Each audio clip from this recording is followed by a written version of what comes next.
ప్రభునందు ప్రియ దేవుని పిల్లలారా, దేవుని యొక్క మహాకృపను బట్టి మరి దినం ఇక్కడ మనం ప్రభు సన్నిధిలో చేరి ఉండడం ఎంతో ఆశీర్వాదం. గృహ కూడికల్లో ఇది ఇంచుమించుగా చివరిది. ఇంకొక కూడిక ఉంది, చివరి కూడిక శుక్రవారం సోదరి బేబీ సరోజిని వారి ఇంటి దగ్గర జరుగుతుంది. దయచేసి మరి రాగలిగినటువంటి వారికి దగ్గరే కాబట్టి అక్కడికి రండి. ఇంకా గృహ కూడికలు ఉండవు. చివరి వారం అంతా కూడా మందిరంలోనే పరిశుద్ధ వారం కింద అక్కడే జరుగుతాయి కాబట్టి మరి గమనించి దేవుని యొక్క కృపను బట్టి సద్వినియోగం చేసుకోండి సమయాన్ని. మరి ముఖ్యంగా మరి స్థానిక సియోను శాలేం సంఘాల నుంచే కాకుండా మరి ఇతర సంఘస్థులు, చుట్టుపక్కల వారు మరి ఈ యొక్క కూడికలకు వస్తూ ఉన్నారు. మీ అందరికీ కూడా ప్రభు నామం పేరిట వందనాలు తెలియజేస్తా ఉన్నారు. నేను మన సోదరుడు పెనుముచ్చి చిన్నారావు గారు, అదే రీతిగా సోదరి కృష్ణవేణి వారి గృహం దగ్గర మరి మన కూడిక కలిగి ఉన్నాం. చదవబడినటువంటి వాక్యంలో ఒక మాట నేను మరలా జ్ఞాపకం చేస్తాను. దానియేలు గ్రంథం 6వ అధ్యాయం, దానియేలు గ్రంథం 6వ అధ్యాయం 14-15 వాక్యాలు. రాజు ఈ మాట విని బహుగా వ్యాకులపడి దానియేలును రక్షింపవలెనని తన మనస్సు దృఢము చేసుకొని సూర్యుడు అస్తమించే వరకు అతని విడిపించుటకు ప్రయత్నం చేశాను. ఆ మనుష్యులు దీనిని చూచి రాజసన్నిధికి సందడిగా కూడి వచ్చి, రాజు స్థిరపరిచిన ఏ శాసనము గాని తీర్మానము గాని ఎవడునూ రద్దుపరచగలడు. ఇది మాదీయులకును పారసీకులకును విధి అని తమరు తెలుసుకొనవలెను అనిరి. దేవుడు ఈ మాటలు మన వెనుకల్లో దీవించి ఆశీర్వదించును గాక.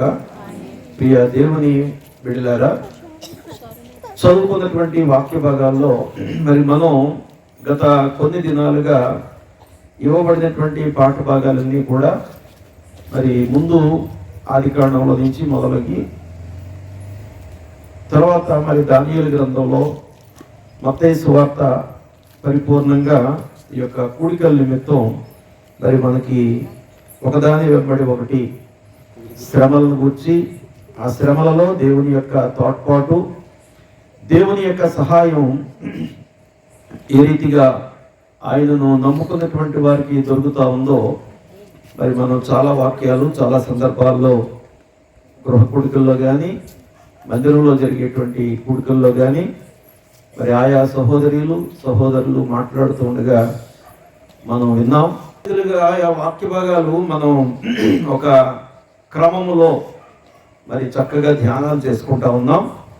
మరి ఈ దినం మనకు ఇవ్వబడినటువంటి మరి వాక్య భాగం చాలా శ్రేష్టమైనటువంటిది.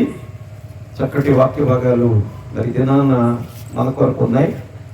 ఇక్కడ మనం చదువుకున్నటువంటి దానియేలు గ్రంథం 6వ అధ్యాయం 14-15 వాక్యాల్లో మరి రాజు అయినటువంటి నెబుకద్నెజరు తర్వాత అతని కుమారుడు బెల్షస్సరు అనేటువంటి వాడు రాజుగా వచ్చాడు.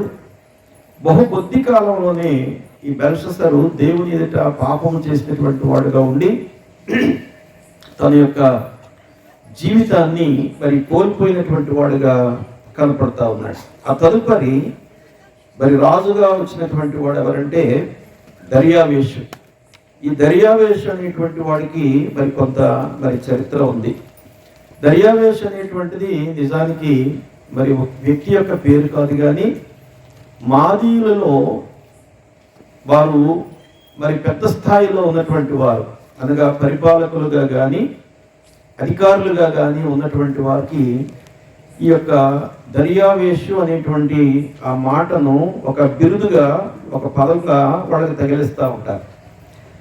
దర్యావేషు అంటే అర్థం ఏంటంటే మద్దతుదారుడు. దర్యావేషు అంటే అర్థం ఏంటంటే మద్దతు ఇచ్చేటువంటి వాడు. ఎవరికైనా మద్దతు ఇస్తారు వాళ్ళు.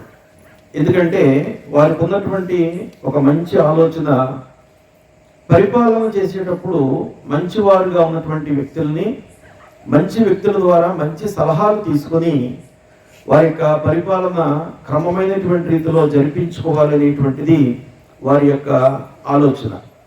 దర్యావేషు అనగా మద్దతుదారుడు లేక ప్రభువు లేకపోతే మంచి పాలకుడు అని అర్థం.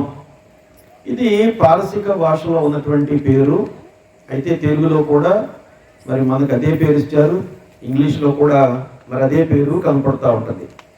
బెల్షస్సరు తర్వాత బబులోను సామ్రాజ్యాన్ని పరిపాలించడానికి మరి వచ్చినటువంటి 3వ రాజు ఈ యొక్క దర్యావేషు అనేటువంటి వ్యక్తి.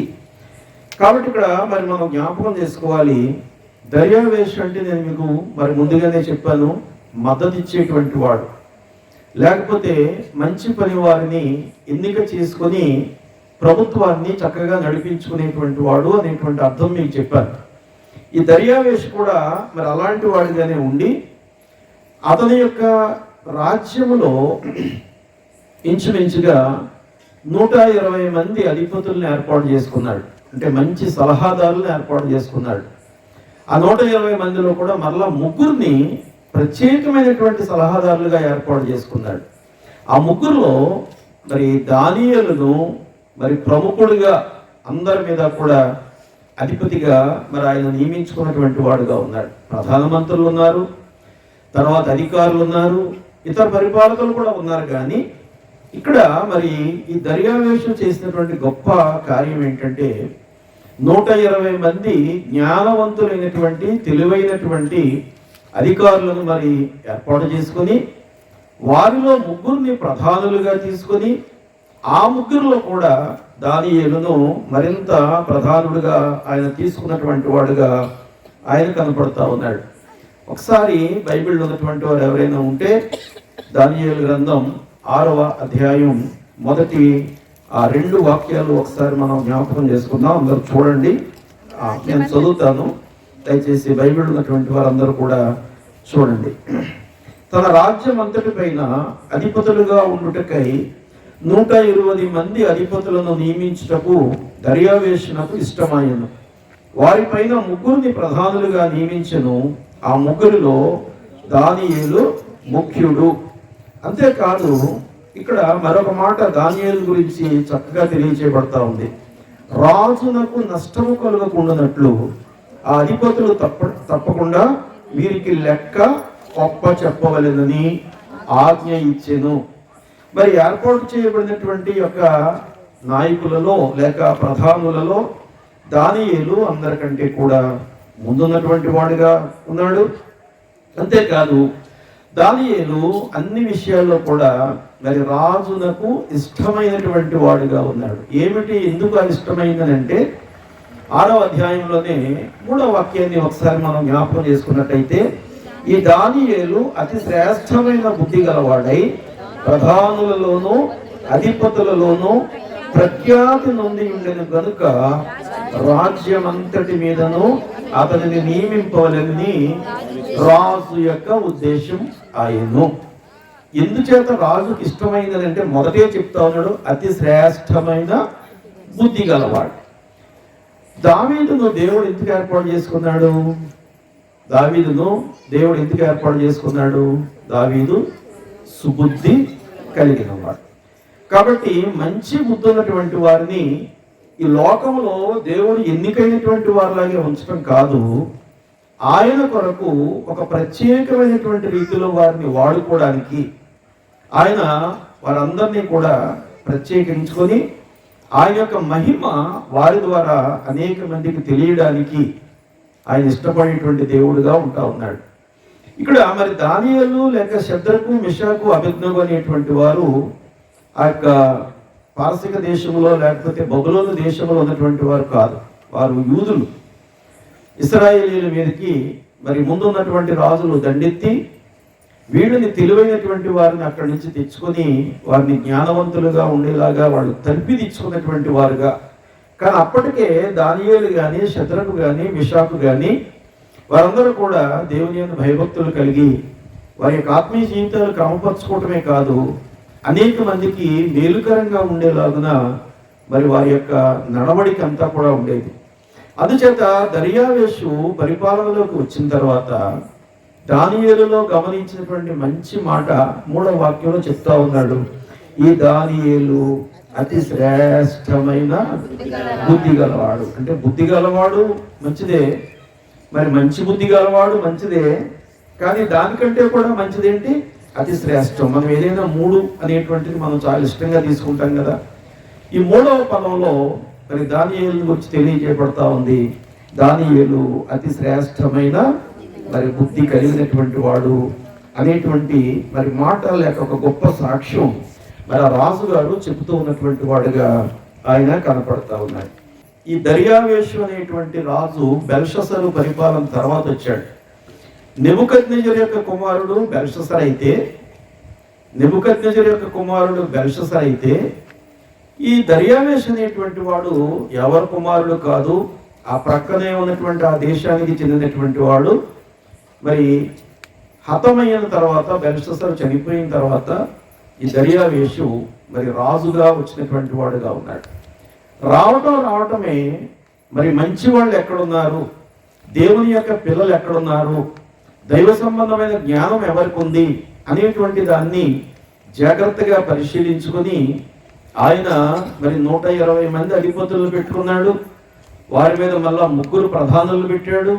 ఈ ప్రధానులందరికీ కూడా ప్రధానిగా ఉన్నాడు దానియేలు. కారణం ఏంటంటే దానియేలు అతి శ్రేష్టమైన బుద్ధి కలిగినటువంటి వాడు. మరి ఇంత మంచి బుద్ధి కలిగినటువంటి దానియేలు మరి చాలా ఇబ్బందులు పడినవాడిగా ఉన్నాడు. ఒక్కొక్క రాజు సమయంలో ఒక్కొక్క రకమైనటువంటి కష్టం, ఒక్కొక్క రకమైనటువంటి మరి ఇబ్బంది పడినటువంటి వారుగా మరి ఉంటా ఉన్నారు. ఇక్కడ మరి నేను మాదీయుల గురించినటువంటి మరొక మాట మీకు బైబిల్లో నుంచే చూపిస్తాను. ఇప్పుడు ఇంతకు ముందు చెప్పిందంతా మాదీయులు, ఈ పారసీకుల గురించి ఉన్నటువంటి మాటలన్నీ కూడా మరి మనం చరిత్ర నుంచి తెలుసుకున్నటువంటి విషయాలైతే, ఈ మాదీయుల గురించి బైబిల్ ఏం చెప్తా ఉందో ఒకసారి చూద్దాం. దానియేలు గ్రంథం 8వ అధ్యాయం 20వ వాక్యంలో వారిని గురించి తెలియజేస్తా ఉన్నాడు. నీవు చూచిన 2 కొమ్ములు గల పొట్టేలు ఉన్నదే, అది మాదీయుల యొక్కయు పారసీకుల యొక్కయు రాజులను సూచించుచున్నది. ఈ దర్శనంలో కనిపించినటువంటి ఆ పొట్టేలుకు మరి 2 కొమ్ములు ఉంటాయి కదా. ఈ 2 కొమ్ములు చాలా బలమైనటువంటివిగా, సాధారణంగా పొట్టేలంటేనే మరి బలమైనటువంటిది. ఎంతటి మరి జంతువునైనా సునాయాసంగా తేలికగా ఈ పొట్టేలు మరి ఎదుర్కొనేటువంటిదిగా ఉంటుంది. కానీ ఇక్కడ మనం జ్ఞాపకం చేసుకోవాలి, ఈ పొట్టేలు లాంటి వాళ్ళట ఈ మాదీయులు పారసీకులు. ఒక కొమ్ము మాదీయులు అయితే మరొక కొమ్ము ఎవరు? పారసీకులు. అయితే వీళ్ళని మరి ఇబ్బందులు పెట్టడానికి, వీళ్ళని ఓడించడానికి ఇదే పొట్టేలుకి ఆ మధ్యలో నుంచి, తల మధ్యలో నుంచి మరొక కొమ్ము వచ్చింది అంటాడు. ఇంకా కింద భాగాల్లో మనం చదివితే అనగా మాదీయులను ఈ పారసీకులను తరిమి కొట్టడానికి, దూరపరచడానికి మరొకరిని అక్కడ మరి దేవుడు ప్రవేశపెడతా ఉన్నటువంటి వాడుగా ఉంటా ఉన్నాడు. కారణం ఏంటంటే ఆ దినాల్లో పరిపాలన చేసేటువంటి వాళ్ళకి మరి కొంతకాలం సంతోషంగా పరిపాలన అయిన తర్వాత వాడి యొక్క సొంత ఆలోచన చొప్పున దేవునికి స్థానం ఇవ్వకుండా వారి యొక్క రాజ్యాలు పరిపాలించేవారు. అందుచేత కొంత సమయం అయిపోయిన తర్వాత ఇంక మళ్ళా వాళ్ళని ప్రక్కగా పంపించి మరొకరికి దేవుడు అవకాశం ఇచ్చినటువంటి వాడుగా ఉంటా ఉన్నాడు. రెండవదిగా ఈ మాదీయులకు ఉన్నటువంటి మంచి బుద్ధి ఏంటంటే, కోరేషు అనేటువంటి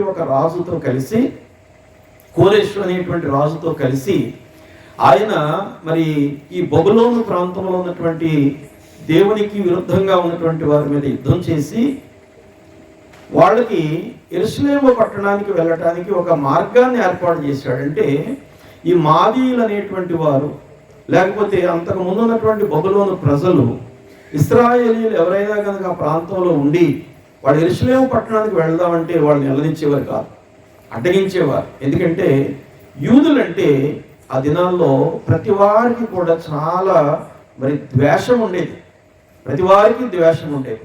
అందును బట్టి వాళ్ళు ఏం చేశారంటే, ఈ యూదులైనటువంటి వారిని యెరూషలేము పట్టణానికి వెళ్ళి వాళ్ళ దేవాలయంలో మరి వాళ్ళ దేవుణ్ణి మహిమపరచుకోవడానికి వెళ్ళనివ్వకుండా అడ్డగిస్తూ ఉంటే, ఈ మాదీయులు కోరేషు అనేటువంటి వాడిని ఆ రాజుతో కూడా కలిసి వాళ్ళందరినీ కూడా ఎదిరించి యూదులకు యెరూషలేము పట్టణానికి వెళ్ళటానికి, యెరూషలేము దేవాలయానికి వెళ్ళి దేవుణ్ణి ఆరాధించుకోవడానికి వారు సహకారులుగా పనిచేశారు. అందుచేత వాళ్ళకి దేవుని యొక్క భయం ఉంది. కొంత దేవునితో కలిసి ఉంటే మరి లాభం ఏంటో, ఆ ద్వారా వచ్చేటువంటి మేలులు ఏంటో మరి వాళ్ళు ఎరిగినటువంటి వారుగా, గ్రహించినటువంటి వారుగా ఉన్నారు. కాబట్టి వారు ఎదురుగుండానే కనపడేటువంటి దానియేలును చూడగానే మరి చాలా మంచి బుద్ధి కలిగినటువంటి వాడు. అక్కడ మరి నేను మీకు తెలియజేశాను కదా, మంచి బుద్ధి లేకపోతే బుద్ధి మంచి బుద్ధి, శ్రేష్టమైనటువంటి బుద్ధి. కాబట్టి ఇక అతీతమైనటువంటి జ్ఞానం కలిగినటువంటి వాడు. ఎక్కడి నుంచి వచ్చిందనుక జ్ఞానం? కేవలం దేవుని దగ్గర నుంచి మాత్రమే. ఆ జ్ఞానాన్ని మరి అతను పొందుకున్నటువంటి వాడుగా ఆయన కనపడతా ఉన్నాడు. ఇక్కడ మరి మనం గత 4-5 దినాల క్రితం లేక 2-3 గృహ కూడికల్లో నెబుకద్నెజర్ అనేటువంటి మరి ఒక రాజును మనం జ్ఞాపకం చేసుకుని దానికి సంబంధించి మళ్ళా నూతన నిబంధనలో మత్తయి సువార్తలో కొన్ని వాక్యాలు చూసుకున్నాం. ఈ నెబుకద్నెజర్ అనేటువంటి వాడు యెరూషలేములో ఉన్నటువంటి ఆ యూదుల ప్రాంతాన్ని మరి ముట్టడించి అక్కడ యెరూషలేము దేవాలయంలో ఉన్నటువంటి బంగారు పాత్రలు తీసుకొచ్చి దేవునికి విరోధంగా పాపం చేశాడు. ఎందుకంటే ఒకసారి ప్రతిష్ఠ చేసినటువంటి ఏ వస్తువు అయినా మళ్ళా తిరిగి దాన్ని వెనక్కి తెచ్చుకోవడానికి వీలు లేదు. దాన్ని సొంత పనుల కొరకు వాడడానికి అసలే వీలు లేదు. కానీ అతను చేసిన పని ఏంటంటే ఆ బంగారు పాత్రలు, నగిషితో ఉన్నటువంటి పాత్రలు చూడగానే దేవుని యొక్క మందిరాన్ని అపవిత్రం చేయాలనేటువంటి ఒక ఉద్దేశంతో ఆ పాత్రలు తీసుకుని వచ్చి తన యొక్క ధనాగారంలో మరి దాచిపెట్టాడు. అందును బట్టి అతనికి మరి ఏమొచ్చిందో తెలుసా? ఏమొచ్చింది చెప్పండి, ఎంతమందికి ఏమైనా గుర్తుందా? Very good. ఏమొచ్చింది? పశువు యొక్క మనస్తత్వం వచ్చింది.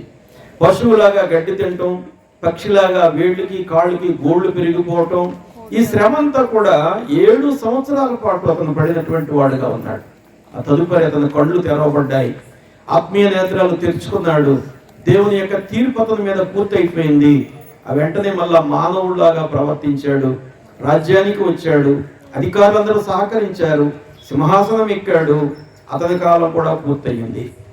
గమనించాలి, దేవునికి విరోధంగా, పరిశుద్ధ దేవాలయానికి విరోధంగా, దేవుని మందిరంలో వాడేటువంటి పాత్రలకు విరోధంగా పనిచేశాడు. కాబట్టి 7 సంవత్సరాల పాటు అతనికి ఒక పశువులాగా ప్రవర్తించేటువంటి మరి దౌర్భాగ్యమైనటువంటి స్థితిని దేవుడు కల్పించాడు. ఆ తర్వాత అతని కుమారుడు వచ్చాడు, బెల్షస్సర్. ఈ బెల్షస్సర్ అనేటువంటి వాడు తండ్రిని మించినటువంటి దౌర్భాగ్యమైన పనికిమాలిన పని చేశాడు. ఏమిటి అతను చేసిన పని?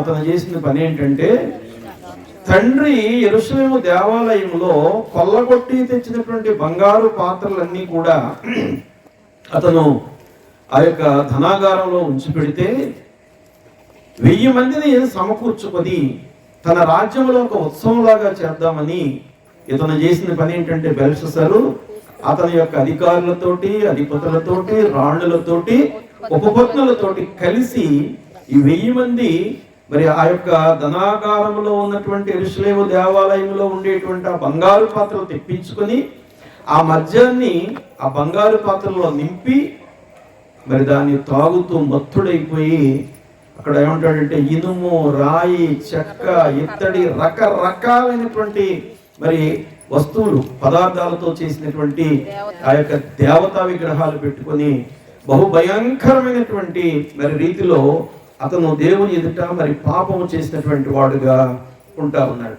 ఇక్కడ మరి అంత దౌర్భాగ్యమైనటువంటి రీతిలో మరి పాపం చేస్తూ ఉంటే జరిగినటువంటి సందర్భం ఏంటో తెలుసా? మెనే టెకిల్ ఉపార్సిన్ అని మత్తుగా ఉన్నటువంటి ఆ రాజుకి గోడ మీద ఏదో హస్తం ఒకటి రాస్తా కనపడతా ఉంది.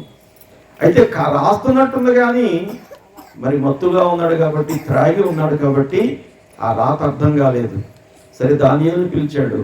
పిలిచిన తర్వాత మరి ఒక చక్కటి మాట చెప్పాడు. ఏమనంటే, నాకు రాత్రి కాలం వచ్చిందయ్యా, ఏమాత్రం కూడా జ్ఞాపకం లేదు. జ్ఞాపకం ఎందుకు ఉంటుంది చెప్పండి? పీకల దాకా తాగేసి రాత్రి వచ్చి నాటంతా ఆడేసిన తర్వాత, వేయాల్సిన కేకలను వేసేసిన తర్వాత అప్పుడు అంటాడు ఏమని, ఇక రేపు నుంచి నేను మళ్ళా అనేసి ఎవరి మీద ఒట్టేస్తాడు? అమ్మ, ఎవరి మీద ఒట్టేస్తాడు? మా నాన్న మీద ఒట్టు, లేదా మా అమ్మ మీద ఒట్టు. అది చూడండి, చాలా బాగా చెప్తుంది సహోదరి. నీ మీద ఒట్టు, పిల్లల మీద ఒట్టు. మళ్ళా తెల్లారిపోద్ది, పనికి వెళ్తాడు, రాత్రి అయ్యేసరికి మళ్ళా యథావిధి. బెల్షస్సరుకి దేవుడు ఇచ్చినటువంటి ఆ రాత్రి ఏంటి? మెనే టెకిల్ ఉపార్సిన్ అనగా దేవుడు నీ యొక్క ప్రభుత్వాన్ని లెక్క చూశాడు, ఈ లెక్క చూసినప్పుడు నువ్వు ప్రభు దేవుని సన్నిధిలో లేక తక్కడిలో ఏమవుతున్నావు, తేలిపోతా ఉన్నావు. కాబట్టి నీ రాజ్యము నీ చేతిలో నుంచి తీసుకుని మరొకడికి ఇస్తాను. చూడండి ఒకసారి 6వ అధ్యాయం 30వ వాక్యాన్ని ఒకసారి ఎవరైనా చదవగలుగుతారా? 6వ అధ్యాయం. అమ్మా, ఆ రాత్రి అందే కల్దీయుల రాజుకు బెల్షస్సరు హతుడాయను. గమనించారా? ఇక్కడ మరి తండ్రి కొడుకులు ఇద్దరు కూడా దేవుడు అంటే ఏంటో ఎరిగిన వారుగా ఉన్నారు నిజ దేవుడి గురించి. కారణం ఏంటంటే నెబుకద్నెజరు తన దగ్గర పనిచేసేటువంటి వారు ఇచ్చినటువంటి చెడు సాక్ష్యాన్ని బట్టి శద్రకు మెషాకు అబేద్నెగో అనేటువంటి వాళ్ళని మరి అగ్నిలో వేసినప్పుడు, ఈ అగ్నిలో వేయగానే మరి వాళ్ళేమో చక్కగా తిరుగుతూ ఉన్నారు అగ్నిలో. వాళ్ళ కాపుదలుగా 4వ వాడు వచ్చాడు.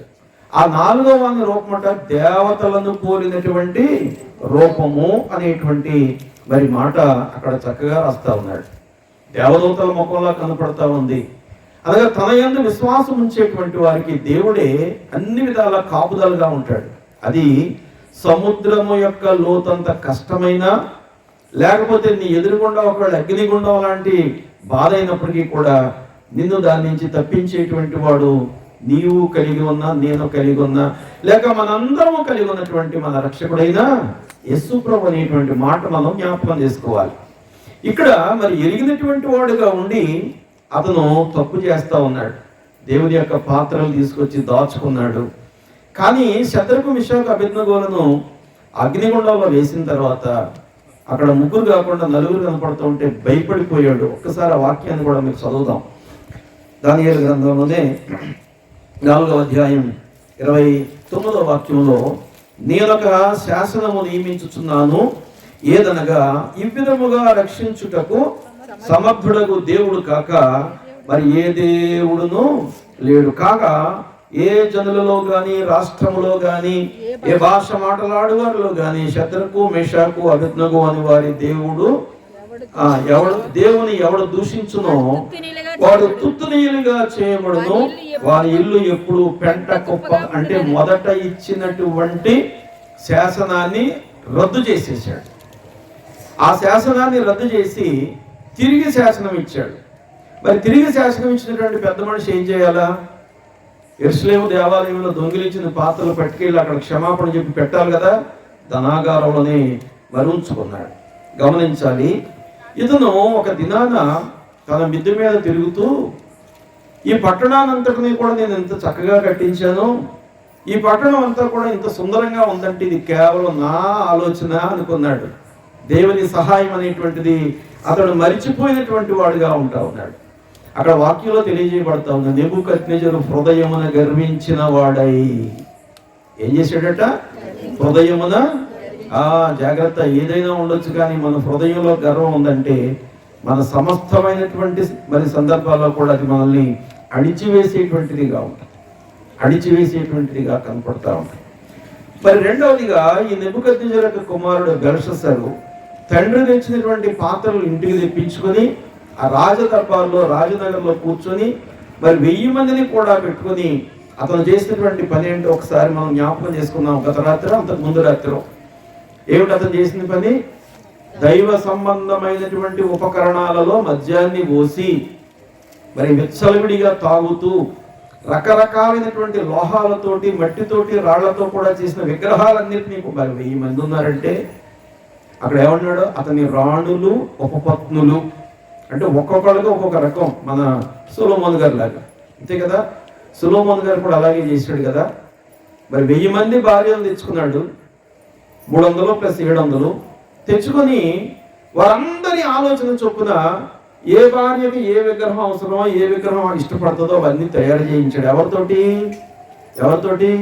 తన పరిపాలనలో ఉన్నటువంటి తన ప్రజలతోటి చేయించాడు. రాజుగారు ఆజ్ఞిస్తే చేయాలి కదా. వాళ్ళు చాలా వేదన పడ్డారు, బాధపడ్డారు. కానీ రాజాజ్ఞను మీరకూడదు కాబట్టి చేశారు. ఆ తర్వాత ఆయనకి మరి జ్ఞానోదయం అయ్యింది. గమనించాలి దేవుని బిడ్డలారా, బెల్షస్సరు కూడా అదే రీతిగా మరి తన యొక్క జీవితాన్ని నాశనం చేసుకున్నటువంటి వాడుగా మరి కనపడతా ఉన్నాడు. ఈ బెల్షస్సరుకు ఆ గోడ మీద రాయబడినటువంటి ఆ మాటలు వినేసరికి ఎలాగైందో ఒకసారి జ్ఞాపకం చేసుకుందామా? చూద్దాం ఒకసారి దానియేలు గ్రంథం 5వ అధ్యాయం 6వ వాక్యంలో, నీ ముఖము వికారమాయను, అతడు మనస్సునందు కలవరపడగా అతని నడుము కీళ్ళు వదిలి అతని మోకాళ్ళు గడగడా వణుకుచూ కొట్టుకొనుచుండెను. అతనికి గోడ మీద రాసింది ఏంటో తెలియదు, దాని అర్థం అసలే తెలియదు. కానీ గోడ మీద ఏదో హస్తం రాస్తా ఉందనేటువంటిది మాత్రం చూశాడు. ఆ రాత ఇంకా తెలియకపోయినా, దాని అర్థం తెలియకపోయినా మొత్తం శరీరం అంతా కూడా ఏమైపోయింది, నిస్సత్తుగా అయిపోయాడు. ఏదో జరగరాంది ఏదో జరుగుతూ ఉంది నాకు అనేటువంటి ఒక భయం అతనికి మరి వచ్చినటువంటిగా మరి కనపడతా ఉంది. అయితే దానియేలును మరి పిలిపించడానికి ముందుగానే తన రాజ్యంలో ఉన్నటువంటి వారు శకునిగాండును పిలిచాడు, జ్ఞానవంతులను పిలిచాడు, అందరినీ పిలిచాడు. కానీ ఎవరో కూడా, రాజా ఆ భాష ఏంటో ఆ మాటలు ఏంటో చెప్తే మేము అర్థం చెప్తాం, కానీ అది ఇది చెప్పాలంటే మా వల్ల కాదు. కానీ ఆ రాజ్యంలో ఒకే ఒకడు ఉన్నాడు. చూద్దాం ఒకసారి 5వ అధ్యాయం 14వ వాక్యంలో, ఆ రాజు బెల్షస్సరు మరి వీళ్ళందరూ అయిపోయిన తర్వాత, శకునిగాండ్రు అయిపోయారు, జ్ఞానులు అయిపోయారు, తెలివైన వాళ్ళు అయిపోయారు, అందరూ అయిపోయారు, మా వల్ల కాదని చేతులు ఎత్తేసారు. ఇప్పుడు రాజుకి విన్నాడు దానియేలు గురించి. 14వ వాక్యంలో అంటాడు చూడండి, దేవతల ఆత్మయు వివేకమును బుద్ధియు విశేష జ్ఞానమును నీ యందున్నవని నిన్ను గూర్చి వింటిని అని చెప్పి జరిగినటువంటి విషయం అంతా కూడా చెబితే, మరి వెంటనే దానియేలట చాలా హృదయంలో నొచ్చుకున్నాడు, బాధపడి మరి రాజుకు ఉన్న విషయాన్ని ఉన్నట్టుగా చెప్పాడు. ఇప్పుడు దానియేలు మంచి రాయిబారా లేకపోతే చెడు రాయిబారా? మంచి రాయిబారి. ఎందుకంటే తన ప్రాణం ఏమవుతుందో అనేటువంటి భయం లేకుండా మరి ఎలీషాలాగా ఏలియాలాగా ఉన్నది ఉన్నట్టుగానే చెప్పాడు. యెషయాలాగా, ఇర్మియాలాగా, యెహెజ్కేలులాగా చిన్న ప్రవక్తలు అందరూ కూడా దేవుడు వాళ్ళకి ఏం చెప్తే అదే వాళ్ళు చెప్పినటువంటి వారుగా ఉన్నారు. మాకు ఏమవుతుంది అనేటువంటి భయం కూడా వాళ్ళకి లేకుండా ధైర్యంగా చెప్పాడు.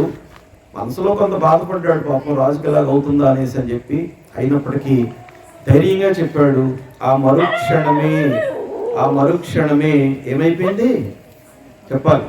ఆ మరుక్షణమే ఇందాక మనం చదువుకున్నాం, హతుడాయును. ఎవరు వచ్చి చంపేశారు? మాదియా పారసీకులు.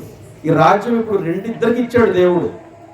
ఇద్దరికి ఎందుకు ఇచ్చాడంటే, ఒకళ్ళ చేతిలో ఉంటే ఇబ్బంది అయిపోతా ఉంది, ఎవడ మట్టుకాడే మరి మోనోపల్ అయిపోతా ఉన్నాడని ఇద్దరికి ఇచ్చి ఆ రాజ్యాన్ని మరి అక్కడ పరిపాలించేటువంటి వాడుగా మరి చేశాడు. గమనించాలి, దేవుని కోపం దేవుని యొక్క మందిరం విషయంలో కానీ, లేకపోతే దేవుని మందిరంలో వాడేటువంటి పాత్రలు అంటే ఏదైనా కావచ్చు, వాటి విషయంలో కానీ, లేకపోతే మరి నీ యొక్క శరీరానికి ఆ దేవాలయాన్ని నీవు పాడు చేసుకుని బ్రతుకుతుంటే కూడా ఆయన సహించేటువంటి దేవుడు కాదు. గమనించాలి. ఇక్కడ 5వ అధ్యాయంలో 22 నుంచి 24 వరకు ఉన్నటువంటి మాటలు ఒకసారి ఎవరైనా చదవగలుగుతారా? అమ్మా, బెల్షస్సరు నీవి సంగతులంతయు ఎరిగియుండు, నీ మనసును అణుచుకొనక పరలోకమందున్న ప్రభువు మీద నిన్ను నీవే హెచ్చించుకుంటేవి. ఏం చేశాడట?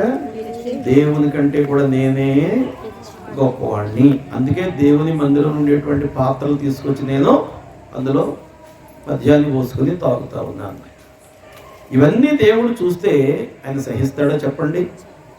ఎందుచేత సహించడు? ఆయన పరిశుద్ధులుగా ఉండటికే దేవుడు మనల్ని పిలిచిన కానీ అపవిత్రులుగా మరలా తిరిగి వెనక్కి చూడడానికి దేవుడు మనల్ని పిలవలేదు. ఒకవేళ ఆ రీతిగా కనుక మన ఆత్మీయ జీవితాలు మనం నాశనం చేసుకుంటే, బురదలో దొరికేటువంటి ఒక పందిని తీసుకొచ్చి శుభ్రంగా ఒళ్ళంతా శుభ్రంగా మంచి సబ్బో లేకపోతే ఏదో పెట్టి దాన్ని శుద్ధి చేసి ముక్కుకు ఒక బంగారు కడియాన్ని తొడిగి ఒక చక్కటి కుర్చీలో కూర్చోబెట్టారనుకోండి, ఉంటుందా? అంటే అంతకంటే హీనమైనటువంటి స్థితి దేవునికి విరుద్ధంగా పనిచేసేటువంటి వారికి వస్తుంది. జాగ్రత్త. ఇది అన్నీ కూడా మనకి దేవుడు ఒక హెచ్చరికగా మనం చేశాడు. ఈ 2 సందర్భాల్లో మనం జ్ఞాపకం చేసుకోవాలి. ఏంటో తెలుసా? నెబుకద్నెజరు సామానులు పట్టుకొచ్చి బొక్కసంలో లేక ధనాగారంలో పెట్టాడు. 7 సంవత్సరాల శిక్ష అనుభవించాడు. మనోనేత్రాలు తెరుచుకున్న తర్వాత మరలా రాజ్య పరిపాలన చేశాడు. గమనించాలి, బెల్షస్సరు తండ్రి కంటే కూడా మరి దుర్నీతిపరుడిగా ప్రవర్తించి ఆ పాత్రలను దేవుని మందిరంలో వాడకూడనటువంటి ద్రవాలతోటి మరి పాడు చేశాడు. అందుచేత ఆ దినమునే అతడు చచ్చిపోయాడు. మీకు అర్థమైంది కదా. ఆయనేమో తెచ్చినందువల్ల 7 సంవత్సరాల శిక్ష వచ్చింది, తర్వాత మళ్ళీ మారాడు, పరిపాలన చేసుకున్నాడు. తెచ్చినటువంటి వస్తువులు అపవిత్రం చేసిన దాన్ని బట్టి ఆ విని వెంటనే జాగ్రత్త, నీ దేహం అనేటువంటి దేవాలయాన్ని నువ్వు అపవిత్రం చేసుకుంటే దానివల్ల నీ ఆత్మీయ జీవితమే కాదు, నీ కుటుంబ జీవితమే కాదు, సంఘ జీవితంలో కూడా నీకు సరైనటువంటి స్థానము ఉండదు అనేటువంటి సత్యాన్ని మరి జ్ఞాపకం చేసుకోవాల్సిందిగా ప్రేమతో మీకు హెచ్చరిక చేస్తా ఉన్నా.